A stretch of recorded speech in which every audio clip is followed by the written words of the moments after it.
Daisy और जलपरी। एक समय की बात है, एक हरे भरे जंगल के पास एक झील थी। उस झील में एक सुंदर जलपरी रहती थी जिसका नाम था नीरजा। नीरजा बहुत प्यारी थी। उसकी आवाज में जादू था जो सुनने वाले को मंत्रमुग्ध कर देता था। जंगल में एक हिरन रहता था जिसका नाम था डेज़ी। डेज़ी बहुत तेज और चंचल था, लेकिन वह थोड़ा अकेला महसूस करता था क्योंकि उसके पास कोई सच्चा दोस्त नहीं था। एक दिन डेज़ी झील के किनारे पानी पीने आया। जैसे ही उसने झील का पानी चखा, उसे एक मजने इधर उधर देखा पर उसे कुछ नहीं दिखा। वह फिर से पानी पीने लगा। तभी उसने फिर से वही आवाज सुनी। इस बार उसने ध्यान से देखा तो झील के बीचों बीच एक सुंदर जलपरी को देखा। वह गा रही थी और पानी में नृत्य कर रही थी। डेज़ी ने हिम्मत जुटाई और जलपरी से पूछा, तुम कौन हो?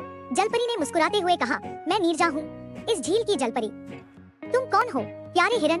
डेज़ी ने अपना परिचय दिया और दोनों में दोस्ती हो गई। नीरजा की मधुर आवाज और डेज़ी की चंचलता ने जल्दी ही उन्हें अच्छे दोस्त बना दिया। वे रोज मिलते और घंटों बातें करते। नीरजा डेज़ी को अपने जादुई संसार की कहानियां सुनाती और डेज़ी उसे जंगल की रोमांचक घटनाओं के बारे में बताता। जंगल में आग लग गई और डेज़ी फंस गया। वह अपनी जान बचाने के लिए तेजी से भागा, लेकिन आग की लपटें उसे चारों ओर से घेरने लगी।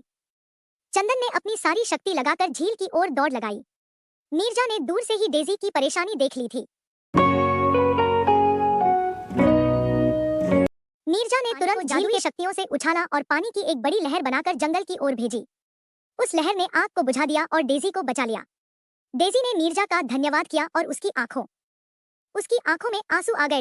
नीरजा ने कहा, दोस्तों के लिए कुछ भी, तुम मेरी जान हो। डेज़ी। इस घटना के बाद डेज़ी और नीरजा की दोस्ती और भी गहरी हो गई। महसूस किया कि सच्चे दोस्त कितने कीमती होते हैं और नीरजा ने साबित किया कि सच्चा दोस्त हमेशा मुश्किल समय में साथ देता है।